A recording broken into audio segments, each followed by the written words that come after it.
बुवा विनोद चव्हाण यांनी कीर्तनकार आणि वारकरी संप्रदाय यांची जाहीररित्या माफी मागितली आहे। सिंधुदुर्ग जिल्हा वारकरी संप्रदायाचे कार्याध्यक्ष संतोष राऊळ, सेक्रेटरी गणपत घाडीगावकर, खजिनदार मधुकर प्रभुगावकर, सदस्य दीपक मडवी, राजा पडवळ, विजय सुतार आदी प्रमुख पदाधिकाऱ्यांसह फोंडाघाट परिसरातील वारकरी संप्रदायाचे सदस्य मोठ्या संख्येने उपस्थित होते।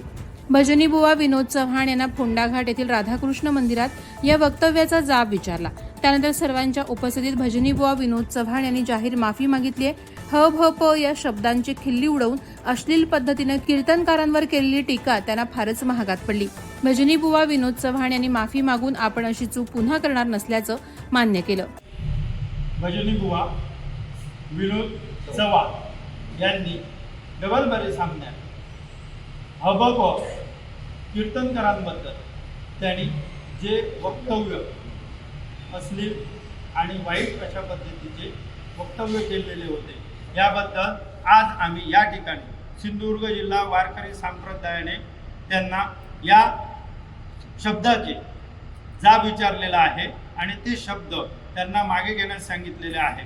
तर त्यांनी जाहीररित्या माफी मागावी अशा पद्धतीने मी त्यांना विनंती करतो। आता ते बोलतील।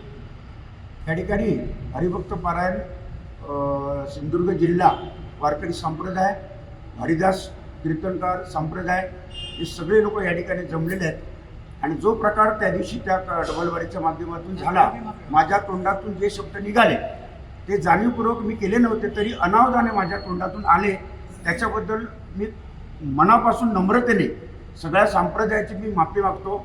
पुन्हा अशी चूक सगळ्या कीर्तनकारांची आणि सगळ्या भजनी संप्रदाय वारकरी संप्रदायाची मी माफी मागतो जाहीर, कारण मी नम्रतेने माझ्याकडनं ते अनावधानाने चुकून शब्द आलेले आहेत ते मी माघारी घेतो।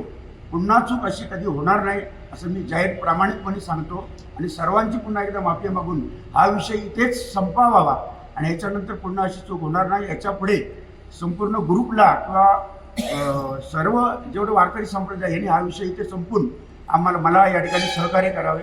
रामकृष्ण हरी।